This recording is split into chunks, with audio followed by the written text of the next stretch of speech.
When my son got married, I never told him that I'd inherited $11 million from my brother. Thank God I kept that to myself, because 6 weeks after the honeymoon, my new daughter in law showed up at my house with a lawyer and a stack of paperwork about family trust planning, and she had absolutely no idea how much I already knew about her. My name is Walter Briggs. I'm 64 years old. I live outside Tulsa, Oklahoma, in the same house I've had for 30 years, and until recently, I was just a retired electrician who spent his afternoons restoring an old Ford pickup in the driveway. Folks at the feed store didn't look at me twice. Nobody knew what was sitting in an account with my name on it. That's exactly how I wanted it. So stick with me on this one, because it goes somewhere you won't expect. If you're new to this channel, hit subscribe, and let me know in the comments where you're tuning in from tonight. Because trust me, neighbor, you don't want to miss how this one turns out. My older brother's name was Richard. He was 12 years ahead of me, more like a second father growing up than a brother, until money got between us the way it does with so many families. Richard started buying up rental properties in Dallas back in the 80s, and by the time I was in my 30s, he had a portfolio, 3 ex-wives, and a habit of looking at me like I'd wasted my life wiring houses for a living. We had a falling out over our mother's care when I was around 40, the kind of argument where nobody actually apologizes afterward, just lets the silence take over instead. After that, it was a card at Christmas, maybe a phone call if one of us ended up in the hospital. Nothing more. He never really got to know my son Caleb, not beyond a few awkward visits when Caleb was still in grade school. I told myself I didn't care about any of it. That was a lie I told so often I nearly believed it. Then, one gray Thursday morning back in the spring, I got a call from an estate attorney's office up in Dallas. Richard had passed away. A stroke. Sudden. In his sleep. No suffering, according to the coroner. I sat at my kitchen table holding that phone long after the call ended, trying to figure out what I was even supposed to feel about a brother I'd barely spoken to in 20 years. Grief came eventually. But so did something else. Something heavier and harder to name. A kind of dread about what came next. I had no idea yet just how much that next phone call would change everything. The reading of the will happened 9 days later in a Dallas office with leather chairs and a lawyer named Preston Cole who'd handled Richard's affairs for over a decade. I figured I might get a watch, maybe an old fishing rod, something small to remember him by. I did not expect Mr. Cole to slide a folder across that table and tell me my brother had left the whole estate to me. Every property, every account, the business itself, all of it. Once the debts were settled and the taxes worked out, he said the final number quiet and slow, like it might go off if he said it too loud. Just over $11 million. The room went dead silent, except for a fan clicking somewhere in the ceiling. I made him repeat it twice, not because I hadn't heard him, but because my brain flat out refused to process it the first time around. He told me there was also a letter, sealed, addressed to me in Richard's own handwriting. I didn't open it there in that office. I folded it into my jacket and drove the 2 hours home, without saying a word out loud the whole way, both hands locked on the wheel, like the truck might come apart if I eased up. That night, sitting alone at my kitchen table, I made a decision that would shape everything after it. I wasn't going to tell a single soul. Not my late wife's sister, not the fellas I played cards with on Fridays, and especially not Caleb, who at the time was 4 months out from his own wedding. I told myself it was temporary, that I just needed time to sit with it before money went and changed the way anybody looked at me, including my own son. I had no idea yet how right that instinct was about to turn out to be. Caleb had been seeing a young woman named Brooke Sanders for a little over 2 years by the time Richard passed. Brooke was 27, worked in what she called brand partnerships, which, as far as I could ever tell, meant she talked companies into sending her free things in exchange for posting about them online. She was sharp, well put together, quick with a compliment about my garden or my truck or whatever happened to be nearby. The kind of charm that shines in a 5-minute hello and starts wearing thin somewhere around the second hour. Caleb was crazy about her, and Lord knows I wanted to be happy for him. I really did try. But there was something in the way Brooke asked her questions that never sat easy with me. Early on, before I even knew a dime of that inheritance existed, she asked me once, real casual, over lemonade on my back porch, whether Richard and I had ever been close, and whether our family had. In her words, old money floating around somewhere. I laughed it off that day, told her Richard, and I hardly spoke anymore. She nodded slow and let it drop, but I noticed she circled back to it a couple months later, tucked inside a question about whether Caleb had ever mentioned a trust fund from his grandparents. When she and Caleb got engaged that summer, right as Richard's estate was still working its way through probate. Brooke started bringing up building generational wealth the smart way at every family dinner like it was something she'd read off a card. I told myself I was being an old, suspicious fool, that plenty of young folks planning a wedding think hard about money and stability. But some quiet part of me had already started keeping score. And once you start keeping score like that, you can't stop. Wedding planning that fall turned into its own kind of storm. Brooke wanted a venue out at a restored ranch, an hour outside the city, the sort of place that charged more for one Saturday night than most families see in 3 months. Caleb kept telling me not to worry about the cost, that they'd figure it out between the two of them. And every time he said that, something in my chest pulled a little tighter. I had $11 million sitting quiet in an account, and my son was doing math on the back of a napkin trying to figure out how many guests they could actually afford to feed. So I ended up quietly covering most of that wedding myself, wiring money straight to the ranch and the caterer, telling Caleb it came from savings and a small payout from his uncle's life insurance. That part wasn't a lie exactly, just not the whole truth of it either. Brooke, for her part, took a real keen interest in exactly how those payments were getting made. She asked Caleb more than once who was handling the deposits, and whether his dad had come into some money recently, said light and joking. But her eyes weren't joking one bit when she said it. Caleb brushed it off every time, told her I'd just been a careful saver his whole life. I let him believe that, because it was a whole lot easier than opening a door I wasn't ready to walk through yet. Looking back now, I can see exactly how careful Brooke was being, laying her groundwork, asking her questions in that soft, harmless way that never quite sounded like what it actually was. At the time, I told myself I was reading too much into a nervous bride. I was wrong about that, and I'd find out exactly how wrong soon enough. The wedding day itself was, if I'm honest, about as fine a day as I've had in years. Caleb looked so much like his mother's side of the family standing up there.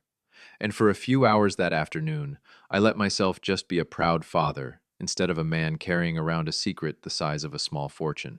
The ranch looked beautiful in that late October light. String lights hung between the oaks, everybody dressed up and laughing over barbecue and cold beer. Brooke's mother, a sharp-tongued woman named Sherry down from Kansas City with a talent for saying something that sounded like a compliment and cut like an insult, cornered me by the drink table and said, out of nowhere, "It sure is a relief. Caleb's got a father who can help these two get a real start in life." I smiled and mumbled something forgettable, but I remember exactly how she studied my face afterward, like she was checking to see if it landed. During the toasts, Brooke stood up with her glass and talked about building something secure together, financially and otherwise, which struck me as an odd thing to bring up at a wedding instead of talking about love or partnership. A few folks chuckled politely. Caleb looked happy and a touch embarrassed, the way grooms do when a speech takes an odd turn. I clapped right along with everybody else, but underneath that applause, I felt that same cold, quiet feeling I'd had on the porch months back. Something about the way Brooke kept circling back to money, even here, even today, told me this wasn't nerves. This was a woman who'd already been doing math on numbers she wasn't even supposed to know were real yet. I danced with my son that night. I hugged him tight and told him how proud I was of the man he'd turned into. Every word of that was true. But driving home alone in my truck afterward, I knew something was coming, even if I couldn't have told you what shape it would take. The honeymoon lasted a week and a half, a trip down to the Gulf Coast I'd quietly paid for as a wedding gift, dressed up again as money I'd been setting aside for years. When they got back, something shifted. Brooke started calling me. Not Caleb, me, directly, which she'd never really done before. She'd ask if I wanted to grab lunch, or if I needed a hand around the property, offering to help with things she had zero background in and even less interest in before that wedding. At first, I told myself this was just a daughter-in-law trying to build a little bridge with her husband's father. Some part of me still wanted that to be true, for Caleb's sake, if nothing else. But the calls kept coming, always friendly, always easy, and always circling eventually towards some version of the same question. How was I doing since retirement? Did I have a solid system for keeping track of my accounts?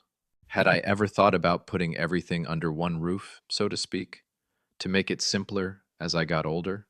She said all of it with a smile you could hear right through the phone, the same way you'd ask somebody about their tomato plants or their bowling league. But I spent 30-some years running wire through other people's walls and talking to every kind of person you can imagine. And you learn quick how to spot somebody buttering you up before they ask for something bigger. Brooke was doing exactly that, just with better grammar, and a fresh wedding band. One Sunday afternoon, she showed up unannounced with a six-pack of the beer I like, sat out on my porch for the better part of 2 hours, and steered the conversation no less than four separate times toward protecting what the family's built. I nodded along and gave her nothing. But that night, I sat back down at that same kitchen table, the one where I'd decided to keep my secret in the first place, and I admitted something to myself. My daughter-in-law knew. I needed to find out exactly how much Brooke actually knew and how in the world she'd found it out. So I called up an old friend of mine, Dwayne Hutchins, a fellow electrician I'd worked alongside for better than 15 years before he retired early and started doing part-time skip tracing and background work for a couple of local law firms. I laid the whole thing out for him over coffee at the diner in town. My brother, the will, the 11 million, Brooke's questions creeping in earlier and earlier each time. Dwayne didn't look the least bit surprised. He told me probate filings are public record in Texas, same as most everywhere, meaning anybody with a little patience and a library card basically can pull up county court records and see exactly what an estate was worth and who ended up with it. Took him all of 20 minutes at his own kitchen table to find Richard's filing and confirm that number himself, just to show me how simple it really was. Then he asked me something that near about stopped my heart. He asked when exactly Brooke had gotten engaged to Caleb. I told him, and Dwayne pulled up the date my brother's estate had gone public with the county, cross-checked it against the obituary listings from the Dallas paper. Richard died in April. That filing hit public record the first week of May. Brooke got engaged to Caleb the third week of May. Dwayne looked at me across that diner table and said, plain and quiet, "Walter, I believe you need to ask yourself if this was ever really about your boy at all." I didn't want to believe it. Told myself it could be coincidence, that plenty of young women get engaged in springtime, that I was building a whole conspiracy out of timing and a few too many questions on a porch swing. But some part of me, the part that had been keeping score for months by then, already knew Dwayne was probably right, and I needed real proof before I said one word to anybody about any of it. Dwayne offered to dig further, and I said yes before I'd even finished thinking it through, because by then I needed the truth a whole lot more than I needed my own peace of mind. It took him close to 3 weeks. What he turned up wasn't just uncomfortable. It was practically a pattern laid out in black and white. Brooke had been engaged once before, about 5 years earlier, to a fellow named Marcus, whose family owned a chain of auto dealerships across 2 counties. That engagement fell apart 7 months in, right around the time Marcus's father sold off half the dealerships in a restructuring deal, and the money didn't flow the direction Brooke had apparently been counting on. No lawsuit, no public fuss, just a quiet split that Marcus's old college roommate described to Dwayne as her losing interest the second the money situation got complicated. Dwayne also found a pattern in Brooke's work history. 4 different marketing and partnership jobs in about 6 years, each one ending not long after she'd cozied up to a wealthier client or business owner and tried working her way into their personal financial decisions. One time, she'd even talked an older client into listing her as a co-signer on a small business loan before getting let go over it. None of it was criminal, not exactly. Nothing that would hold up clean in a courtroom. But every bit of it painted the same picture, over and over. A woman who found opportunity in relationships and moved fast the second she sensed real money nearby. I sat with that file a long while out in my garage that night, the same garage where I'd always felt most like myself. And I felt something go hard and cold in my chest that had nothing to do with my brother's money and everything to do with my son's future. I wasn't angry yet. I was getting ready. I decided not to say a word to Caleb right away, because I needed to see exactly how far Brooke was willing to take this, and because some stubborn little part of me still hoped I was wrong about all of it. I didn't have to wait long. About a month after the honeymoon, Brooke called and said she wanted to stop by with something important. Just some paperwork. Nothing major, she said in that same easy voice she used for everything. I told her Saturday morning worked fine. When Saturday rolled around, she pulled into my driveway with a leather folder tucked under her arm and a man beside her I didn't recognize, introduced simply as her family's estate lawyer, a man named Gary. My stomach dropped the second I clocked the briefcase in his hand. Brooke sat down at my kitchen table, that very same table, and slid the folder toward me with a smile that never quite made it up to her eyes. She explained it as a family trust structure, something her lawyer had put together, a document that would let her serve as a co-trustee on certain future accounts in case anything ever happened to me, framed entirely around love and looking out for an aging father-in-law. She even brought up Richard's sudden passing as an example. said it so gentle, like she was genuinely worried on my behalf, like the whole thing was born purely out of concern. Gary sat quiet at the end of the table with his briefcase and his notary stamp, waiting on a signature that would have handed my daughter-in-law legal reach into money she wasn't even supposed to know was real. I looked at that folder, a good long moment, then I looked up at Brooke and asked her, calm as I could manage, if she wanted to hear how I'd found out about Marcus. Her face changed instantly, all that polish cracking right off her in real time. She asked what on earth I was talking about, but her voice had lost that easy, practiced smoothness, and something tight and nervous had taken its place. I laid it out for her plain, no yelling, no theatrics, just facts, one after the other, the same way I used to walk an apprentice through a wiring diagram. I told her about the probate timeline, about the engagement that fell apart right when Marcus's family sold their business, about the job history Dwayne had pulled together, about the co-signer situation that got her fired. I told her I knew about every question she'd asked me on that porch, every phone call about consolidating accounts, every single little thread she thought she'd laid down so careful over all those months. Gary sat frozen at the end of the table, clearly figuring out real quick this wasn't the routine signing he'd been called out for. Brooke tried to recover, said I had it all wrong, that this was purely about family security, that any sensible person plans ahead for the future. I let her talk close to a full minute without cutting in, because I wanted her to hear just how thin it sounded said straight out loud, instead of dressed up soft and caring on my back porch. When she finally ran out of steam, I slid that folder back across the table toward her, closed, unsigned, and told her I wouldn't be putting my name on a thing. Not that day, not any day after it. Then I told her one more thing I'd been holding on to for weeks, waiting for just the right moment to say it. I told her Caleb was going to hear every single word of this from me before that week was out. Gary left almost immediately after that, gathering his briefcase without another word, wanting no part of whatever this had turned into. Brooke stayed a few minutes longer, going back and forth between anger and a kind of desperate backpedaling, telling me I was about to ruin her marriage over assumptions, that Caleb would never believe a bit of it coming from me, that it would just sound like a controlling father trying to run his son's life. That part worried me some, if I'm honest, because she wasn't entirely wrong about how it might look from the outside. A father sitting on a secret fortune, suddenly accusing his new daughter-in-law right after refusing to sign over any control. So instead of just handing Caleb my version of things, I decided to show him the actual proof. The probate timeline, Dwayne's research, and something I hadn't mentioned to Brooke, a recording I'd started quietly on my phone the second Gary walked through my door, tucked in my shirt pocket, because some instinct told me I'd need more than just my word. I called Caleb that same afternoon and asked him to come by the house alone, without Brooke. Told him it mattered, told him I loved him, and that none of this was easy for me either. He showed up about 2 hours later looking rattled, asking right off if I was sick, if something was wrong with my health. I told him no, that this was about something else entirely, something I should have told him a long while back. I sat him down at that same table, poured him coffee the way he'd always liked it since he was a teenager, and I told him everything, starting with Richard's death and ending with the lawyer who'd been sitting in that exact chair 3 hours earlier. Caleb sat dead still while I talked, his coffee going cold in front of him, untouched. I told him about the 11 million first, watched his face go through shock, then something close to hurt, asking quiet why I hadn't told him sooner. I explained honest that I'd been scared of exactly what had ended up happening, that money changes how folks look at you, and I hadn't wanted it changing anything about his wedding either. He nodded slow, taking that part in, and I could see him understand it even through the sting of it. Then I moved on to Brooke, and that's when his whole posture changed. I laid the probate timeline out in front of him, showed him the dates side by side, Richard's death, the public filing, her engagement 2 weeks after. I told him about Marcus, about the dealerships, about the job history Dwayne had put together. I played him a short piece of that recording, just enough for him to hear her voice explaining the trust structure to a lawyer she'd brought without asking me first. Caleb didn't say much right away. He just sat there quiet for close to a full minute, staring at that folder Brooke had left behind on the counter, the one I still hadn't signed. When he finally spoke, his voice came out steadier than I expected.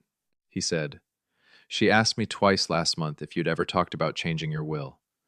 I hadn't known that detail. It confirmed everything Dwayne had already turned up, laid out fresh and painful straight from his own memory." He thanked me quiet for telling him.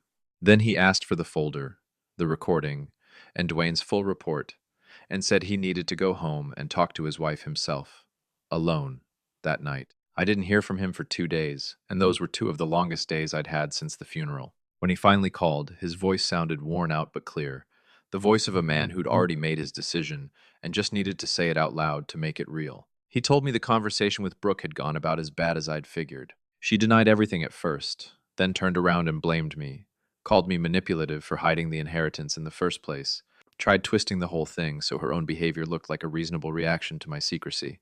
Caleb told her plain that hiding a private inheritance from his own son and secretly digging into a father-in-law's net worth before getting engaged weren't the same thing at all, and she didn't have a good answer for that. He also told me her mother Sherry had gotten involved, calling him direct to insist he was overreacting, that every family looks out for its future, which only confirmed for him that Sherry had likely known exactly what her daughter was up to from the start. By the end of that call, Caleb told Brooke he needed space, packed a bag, and drove out to stay with an old college buddy instead of going back to their apartment that night. He told me he wasn't making any permanent decisions out of pure anger, that he wanted a clear head first, but that something had broken between them he didn't believe could be fixed. Not after seeing that folder. Not after hearing her own voice on that recording, explaining herself to a lawyer like it was the most ordinary request in the world. I told him I was proud of him for handling it with a level head instead of rage, and he said something back that stuck with me since. You protected me before I even knew there was anything to protect me from. About a month later, Caleb filed for an annulment. His lawyer explained that given how fast things had come apart, and the clear evidence of what she'd been after well before the wedding ever happened, it was a cleaner road than a long, drawn-out divorce.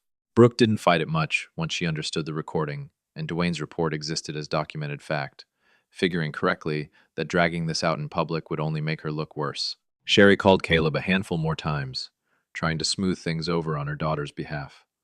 But he'd stopped picking up by then, told me he'd already said everything he needed to say.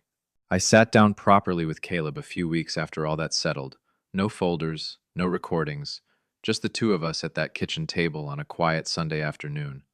And I told him the rest of it, the parts I'd skipped over in the rush of that first hard conversation. I told him about Richard, about the years of distance between us, about the guilt I still carried for never trying harder to fix things before he passed. I told him that $11 million sat there almost like some strange apology from a man who never once said sorry out loud while he was living. I told him I wanted to set a good portion of it aside for him properly, with a lawyer, paperwork done right, not hidden, not rushed, and not tied to anybody who hadn't earned his trust first. He cried a little at that, not from sadness this time, but something closer to relief.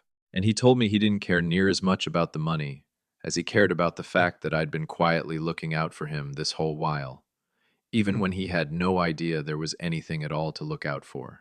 It's been almost a year now since that Saturday morning. Brooke walked into my kitchen with a lawyer trailing behind her like she already owned the deed. Caleb's doing well these days, staying with me for a stretch while he gets back on his feet, finishing up a certification he'd wanted to pursue for years but never had the room for, while he was busy planning a wedding for a woman who was really just planning an inheritance. We talk most every day now. Real conversations. Not the careful, surface kind we used to have back when I was carrying a secret, without even realizing how much that secret was quietly looking out for him. At the same time, I still think about my brother sometimes. About the years we lost to pride and stubbornness on both sides. About the strange way his money ended up doing something he probably never once intended, exposing a woman who would have hurt his nephew if I hadn't stayed quiet long enough to see her clearly first. Folks sometimes ask me if I regret not telling Caleb about the inheritance before the wedding. And honest, the answer is no. Not for 1 second. If I'd told him, if I'd told anybody, Brooke would have had exactly what she wanted from the very start, and I never would have seen who she really was until it was far too late to do a single thing about it. Staying quiet was never about hiding money from my own son. It was about giving the truth enough room to show itself on its own, without me forcing it, without anybody having a reason to fake a kindness they didn't actually feel. Thank God I didn't say anything, because that silence gave me exactly what I needed. Real proof, real clarity. And a son who's safe, single, and finally free to build a life with somebody who wants him for who he is, and not for what his father turned out to be quietly worth. If you've stuck with me this far, friend, you already know this story was never really about the money. It was about paying attention. If this one meant something to you, hit that like button, subscribe for more real family stories, and tell me down in the comments what you would have done in my place. I'll see you folks in the next one.